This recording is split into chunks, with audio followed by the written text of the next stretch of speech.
Thomas had absolutely no business being in the royal gardens of Zithurian.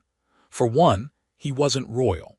For another, the last time he tried to prune one of the levitating orchid vines, it had wrapped around his wrist and tried to strangle him. And yet here he was, hiding behind a pillar that shimmered like molten glass, holding a half-crushed ration bar, watching a princess from another planet lean down to smell a glowing flower that sang softly when touched. "I wish I could marry her," he whispered, half to himself, half to the ration bar. Viorlia's ears twitched. It wasn't like she could hear him, probably, maybe. She was at least 30 meters away. 30 glowing, moonlit, alien marbled meters. Her hair, the color of midnight with constellations tangled in it, cascaded down her back as she turned slowly. Her eyes caught the light just enough to suggest she might have heard. But no, that was ridiculous. He was being paranoid again. Like that time he thought the planetary ambassador's cloak was watching him. It had been. It was sentient. The ambassador later apologized. Thomas shoved the rest of the ration bar into his mouth and started backing away, very casually, which for him meant tripping over a root, hitting his head on a floating lantern, and letting out a sound that could best be described as panicked saxophone honk. "You said," came a voice behind him, smooth as polished obsidian and twice as cutting, "you wish to marry me." He spun, nearly choked, and tried to talk through a mouthful of synthetic peanut paste. "What? No, I mean yes." "Wait, hold on, that was a joke. I mean it was, kind of, but, context." Viorlia stepped forward, her expression unreadable. Up close, her long ears curved like graceful antennae, trembling with something unspoken. "Your exact words, Thomas Hale, were, 'I wish I could marry her.'" He swallowed hard. "Look, I talk to myself a lot, okay? Sometimes I narrate. Sometimes I confess weird stuff to ration bars. You weren't supposed to." "My answer," she said softly, "is yes." A long silence followed. Somewhere in the distance a bird made a noise like a surprised kazoo. Yes to what?" he asked. "Yes to marrying me." A fountain behind them exploded. For a moment, Thomas stood blinking as water rained down in glittering sheets. He wasn't sure if the explosion was symbolic, emotional, or just badly timed maintenance. Viorlia didn't move. Didn't smile, just watched him, her expression calm. "Okay," he said slowly, "let me just clarify something. I'm a guy from Earth. I'm not a diplomat. I'm not even a good engineer. I failed orbital mechanics twice, because I thought it was about fixing bones in space. You fixed our orbital stabilizer when the Royal Consortium said it was unsalvageable. That was mostly duct tape and prayers. The prayers were in binary." Viorlia's lips twitched. "I liked the part where you rerouted our communications system through a vending machine. It was the only thing that didn't explode when I touched it." Another pause. Then Viorlia stepped closer, close enough that he could see the glint of stardust embedded in her skin. "Your whisper invoked an ancient law, the Silran vow. Any confession of romantic intent received and accepted by a royal must be honored, whether whispered, sung, or etched into the hide of a venomist. That last one sounds disturbingly specific. It happened once, long story." Thomas blinked rapidly. "So you're telling me I accidentally proposed to you, and now you're legally bound to say yes?" "Not bound, willing." "Oh," he paused. "Wait, is this a prank? Is there a Zithurian hidden camera show? Because if someone's about to leap out and shout Starfool, I'm gonna scream." "No prank," she said. "You wished I answered." Thomas wiped water from his face and laughed nervously. Okay. So assuming this is real, and not just an elaborate hallucination brought on by mild electrocution and dehydration, what happens now?" "The council will convene. My father, King Tharnox, will make the necessary proclamations, and you, Thomas Hale, will be evaluated for suitability."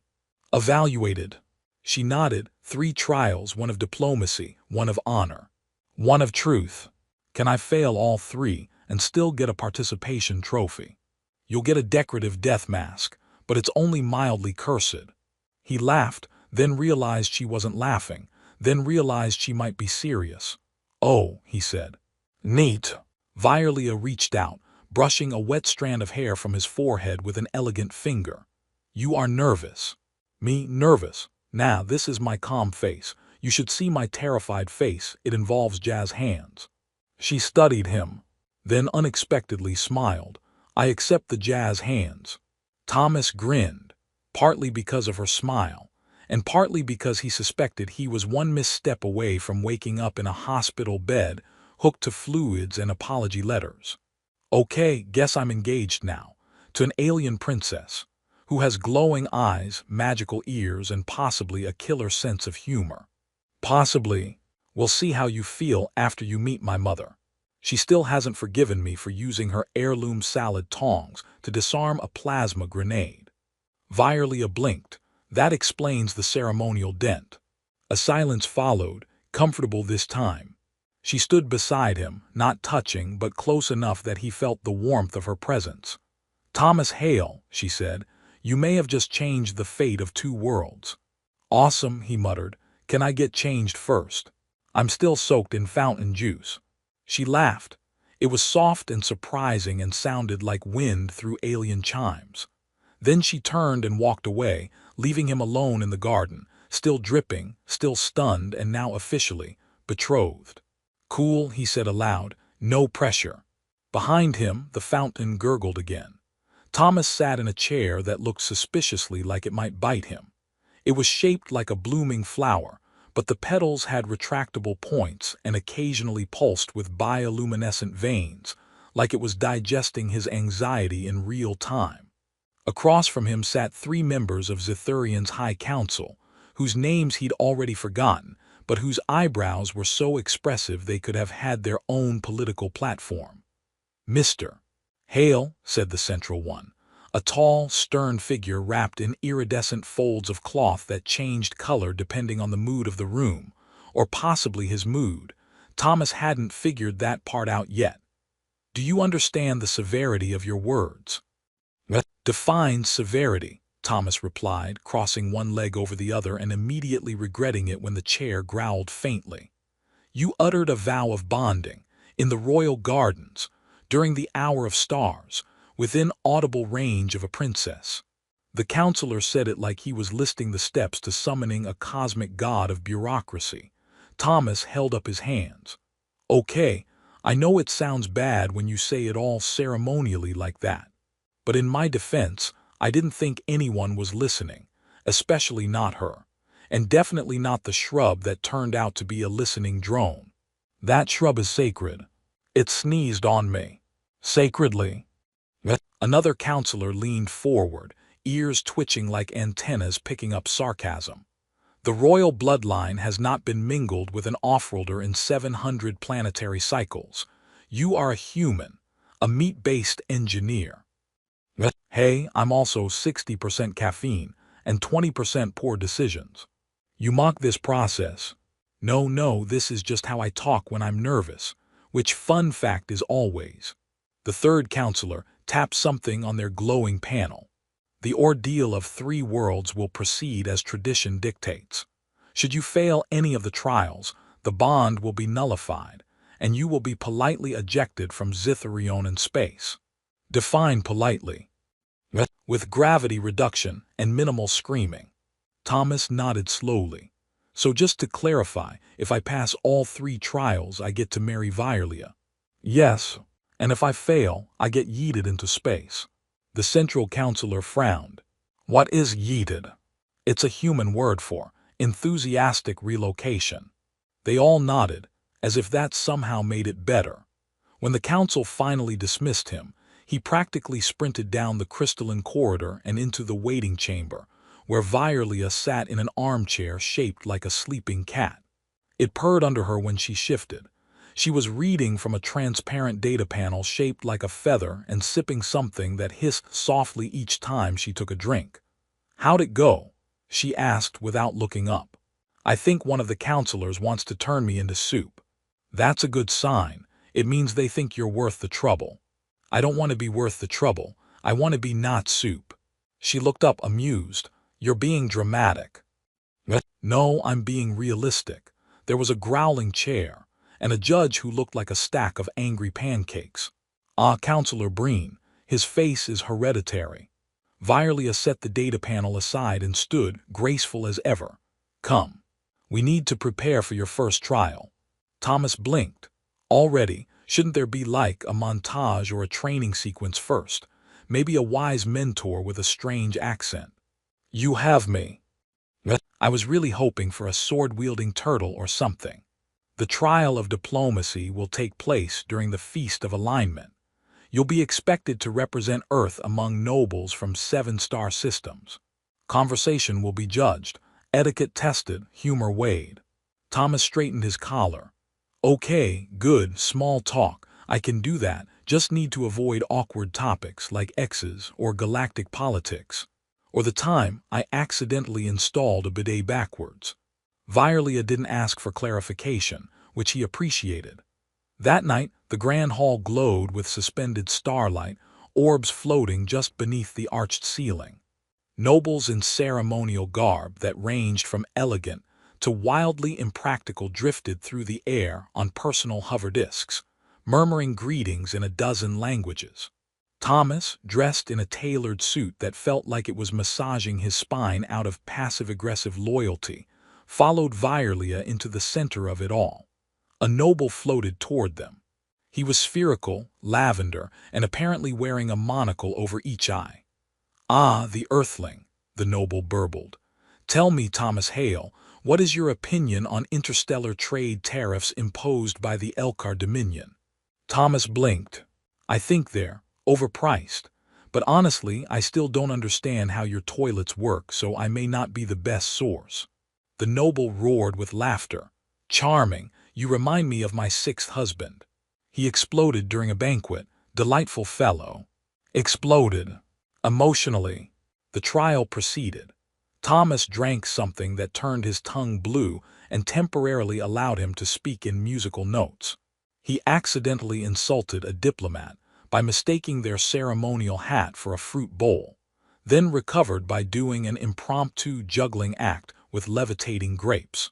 He gave an impassioned speech about the virtues of Earth's most sacred dish, tacos, and somehow inspired a philosophical debate among the ambassadors of 2 warring planets. By the end of the night, the score was tallied, the judges convened, and a long silence fell. Then Counselor Breen announced, with the reluctance of someone passing a kidney stone, Thomas Hale has passed the trial of diplomacy. Thomas fainted. With dignity, mostly. When he woke up, he was lying on a soft surface that smelled like cinnamon and ozone. Virelia was sitting beside him, legs tucked beneath her, smiling faintly. You did well. I compared trade agreements to taco toppings. Exactly. He groaned and put a hand over his face. I'm not cut out for this. You are, because you don't pretend to be something you're not. Is that your royal way of saying I'm a lovable idiot? Yes. He sighed. Great. 1 trial down, 2 to go. She stood and extended a hand to him. Next is the trial of honor. Please tell me that one involves less wine and fewer floating monocles. There will be swords. Fantastic, he muttered. I don't suppose there's an option for trial by dance battle. There was, it was discontinued. Why? Too many fatalities. He stared, she winked, he groaned again. Yep, definitely gonna die. Not today, she said and walked out, her long ears flicking in amusement. Thomas followed, trying not to trip over his own feet or his growing sense of cosmic doom. Thomas stood in the middle of the ceremonial arena, wearing armor that had clearly been designed by someone with an unhealthy obsession with triangles. The chest plate blinked every few seconds, either for dramatic effect or to indicate low battery. He wasn't sure. It hummed softly, which felt reassuring until he realized it was the same sound his toaster made before launching bread across the room. Across the arena stood his opponent, a Zethurian warrior named Krelex, whose ceremonial title was something like Clawfather of the Unshattered Order. He had muscles in places Thomas didn't even have places. His armor was made of living metal that subtly shifted shape with his breath. He flexed once, and several small animals in the crowd fainted. So, Thomas muttered into his helmet, what exactly constitutes honor here? Not dying. Not dying is a strong start, came Virelia's voice through the calm. But you must also show courage, restraint, and integrity. Right. I'm very good at restraint, especially when it comes to carbs. Courage, questionable. Integrity. I did once return a library book on time. You'll do fine. He looks like he eats neutron stars for breakfast. He's allergic to dairy. That doesn't help me. Try not to mock his ceremonial gestures. They're sacred. Thomas looked up just in time to see Krelix slap himself twice, headbutt the ground, then do a backflip into a power pose. Understood. A loud gong echoed through the arena, played by a floating monk with no arms, and the duel went on. Krelix moved with the grace of a charging rhino, while Thomas relied heavily on improvisation, panic reflexes, and the suit's random defense algorithms. At one point he triggered the emergency escape module, which inflated a balloon shaped like a duck and slowly drifted between them. Krelix blinked. Is this a distraction? Yes, Thomas said, hiding behind it. Very advanced Earth tactic, the quack maneuver. They resumed. Thomas ducked a spinning blade, rolled forward, and accidentally headbutted Krelix's knee. Krelix stumbled back, impressed. Thomas, dazed, muttered something about dental insurance.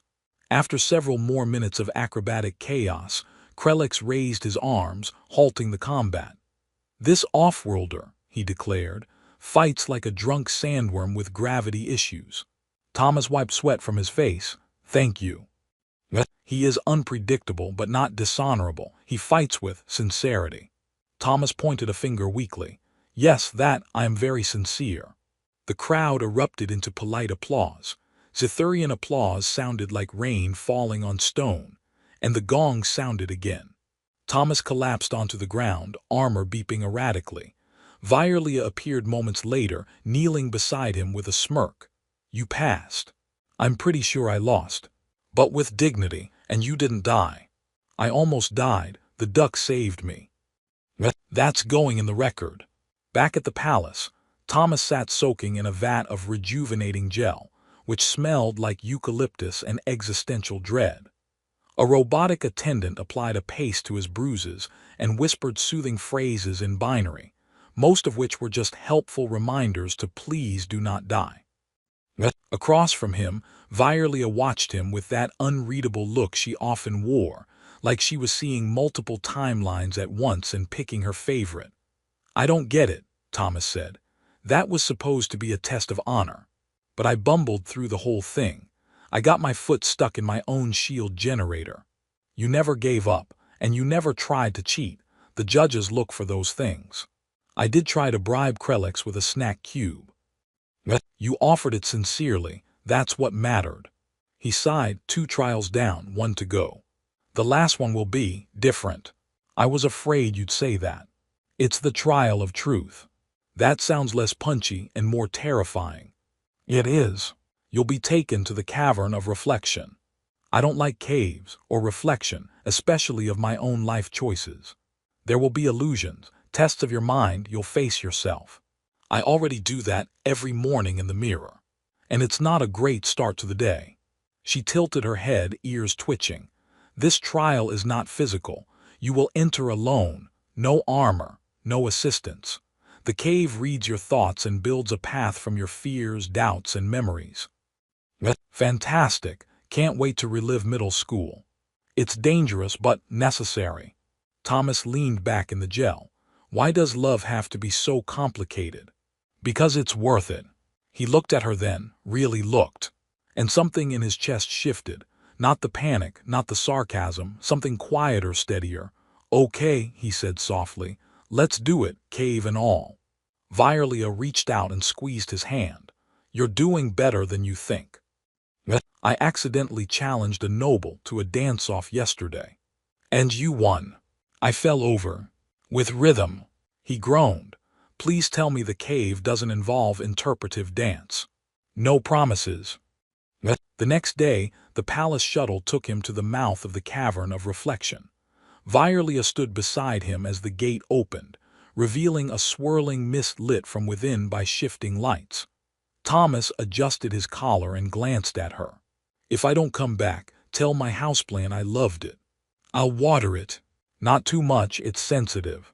He stepped forward, the mist swallowing him. Violia whispered something as the doors closed, not a vow, not a command, just a hope. And then he was gone, into the silence of the truth. Thomas took one cautious step into the cavern of reflection and immediately stepped back out, then in again, then out. He repeated the process a few more times, earning a suspicious glance from the gatekeeper, a floating cube with one enormous blinking eye and the disapproving air of a bouncer at a very exclusive metaphysical nightclub. Is this part of the trial?" Thomas asked. "Am I being judged for my entrance technique?" "You are being judged for everything," the cube replied in a monotone that somehow radiated ancient disappointment.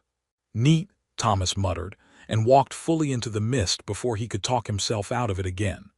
The moment he passed through the veil, sound vanished. The kind of silence that didn't feel empty but full, like the universe had paused to listen. Lights swirled around him, pulses of memory and illusion. Something shifted under his feet, not stone, not metal, just the unsettling suggestion of ground. Ahead, his own face stepped out of the fog. "Well," Mira Thomas said with a smirk, "you look worse than I imagined." "Oh good," Thomas replied. "My inner demon has sarcasm, that's comforting." "I'm not your demon, I'm your truth, capital T. So you're gonna berate me into spiritual enlightenment. I'm gonna ask you questions you don't want to answer. You ready?" "Absolutely not." "Great, let's begin." They walked side by side through an environment that changed with every step. One moment, they were in the hallway of his old apartment on Earth, walls flickering with peeling paint and that suspicious stain no one ever acknowledged. The next, they stood on the bridge of a Zethurian ship that had never existed, manned entirely by alternate versions of himself, each one doing something he had once considered and abandoned. "You wanted to leave the program," Mira Thomas said, "right before the mission that brought you here. Why didn't you?" "I had reasons. Like, because I was scared I'd regret it if I didn't go." "Liar." "Okay, because I hated my roommate and wanted off the planet." "Closer." "And maybe I was tired of not doing anything that mattered. I was the guy who rewired coffee machines to play elevator music. I wasn't important." "You still think that?" Thomas didn't answer. The ship dissolved. Now they were in the gardens again, but distorted, flowers wilted, sky fractured like broken glass. Violia stood at the edge of a pool that reflected nothing. "She said yes," Mira Thomas said, "and you still think it's a joke." "I know it's not. You think you tricked her. I think I got lucky. Luck doesn't make someone say yes. She doesn't know everything about me. She knows enough." Thomas looked toward her, but it wasn't really her. It was his memory of her. She didn't speak, just smiled in that quiet, knowing way. Mira Thomas folded his arms. "What are you afraid of?" "Losing her. And not being enough. And that they're right. That I don't belong here. That I'm just the funny human with duct tape and bad posture who makes people laugh while they plan how to send me home.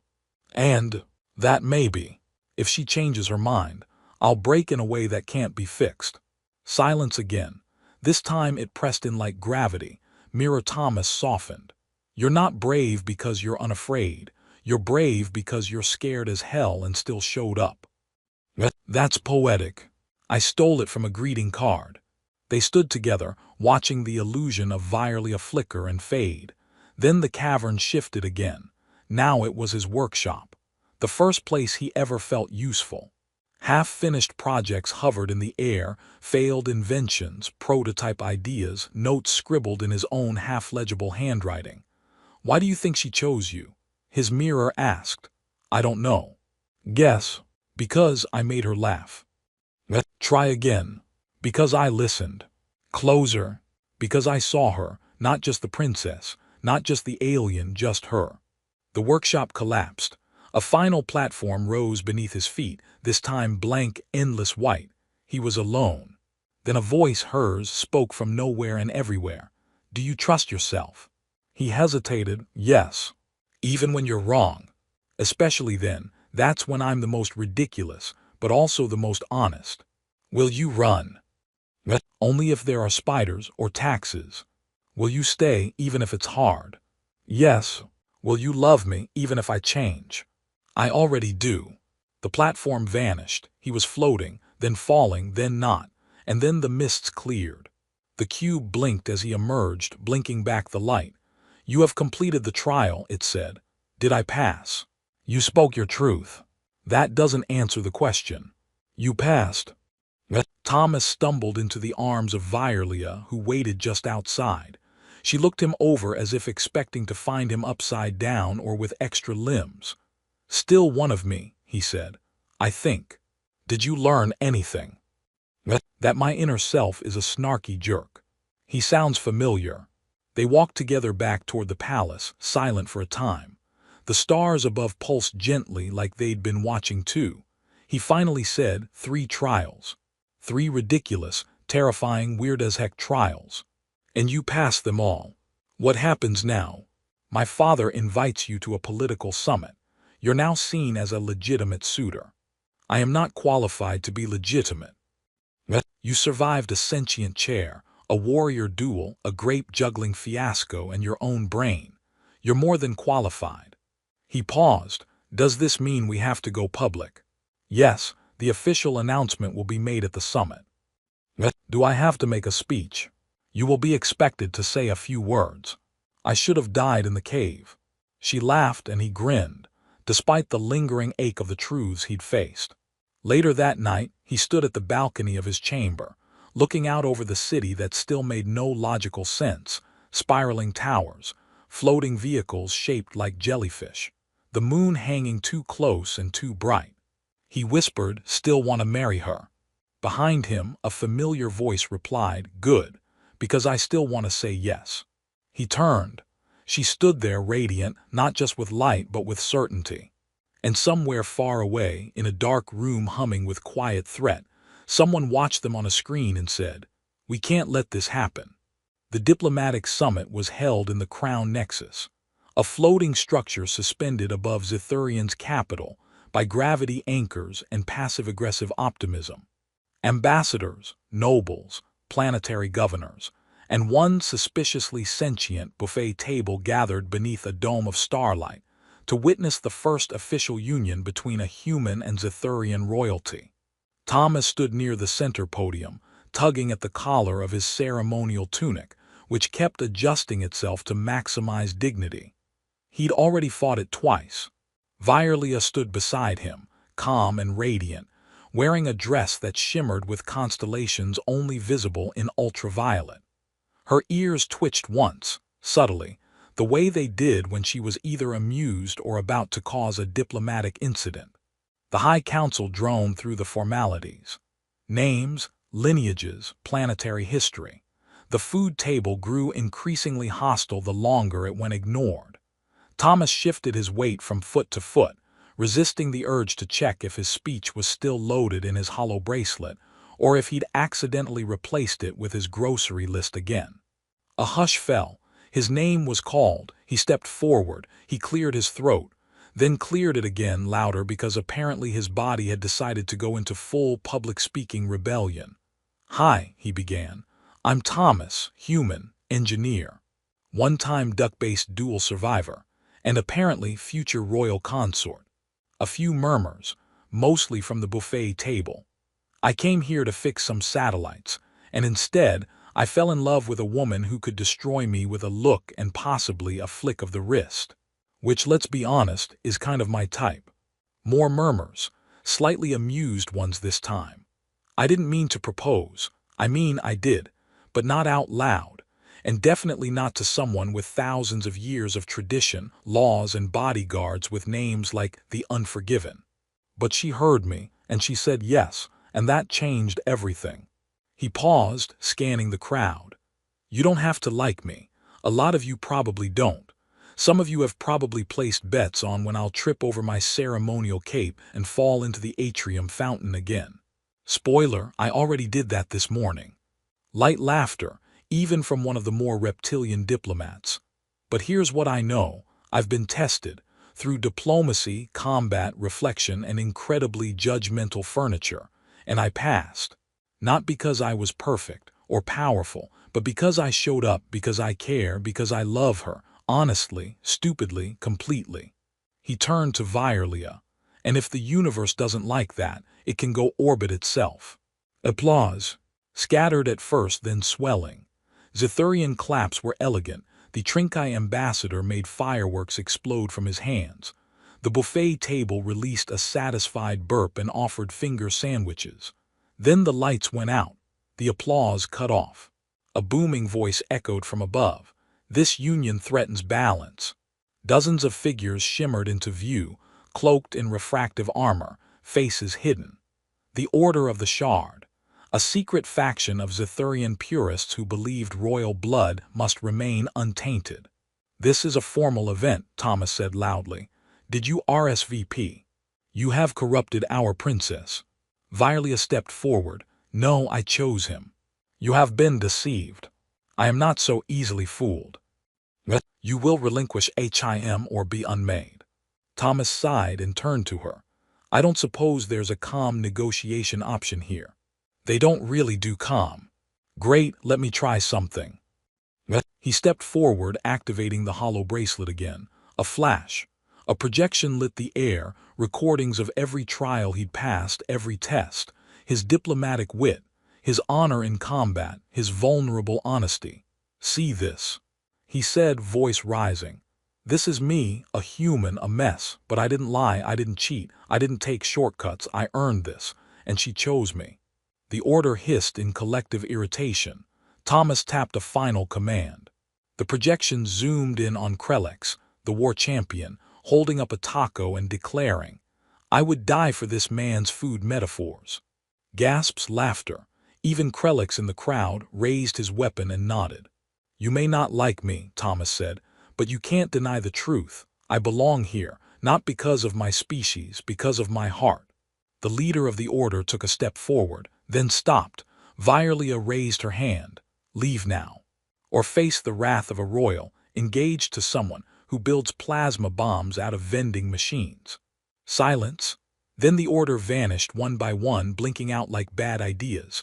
Lights returned. Applause resumed, louder than before. Thomas turned to Violia. So, still yes. She smiled, still yes. Later that night, after the speeches, the dancing, and the interplanetary karaoke contest, which Thomas lost spectacularly, he and Violia sat on a balcony overlooking the glowing skyline. I used to think I didn't matter, he said. Just one guy with some tools and too many awkward jokes. You still make awkward jokes. Yeah, but now I do it with purpose. She leaned into him. You matter. Because you showed up when it counted. Because you saw me, not the role me. He looked at her. You're not just the princess I fell in love with. You're the reason I became someone worth falling for. She raised an eyebrow. That almost sounded poetic. I read a greeting card in the cave. It stuck. The stars twinkled above them, and for once, neither of them said anything clever. They didn't need to. The next morning, Earth's delegation sent a message. We noticed a sudden spike in interspecies engagements and several unauthorized orders of ceremonial tuxedos in zero-G sizes. Should we be worried? Thomas typed back, one hand holding hers. No, you should be invited. And somewhere deep in the cosmos, love, absurdity, and accidental diplomacy had rewritten the stars just enough to matter.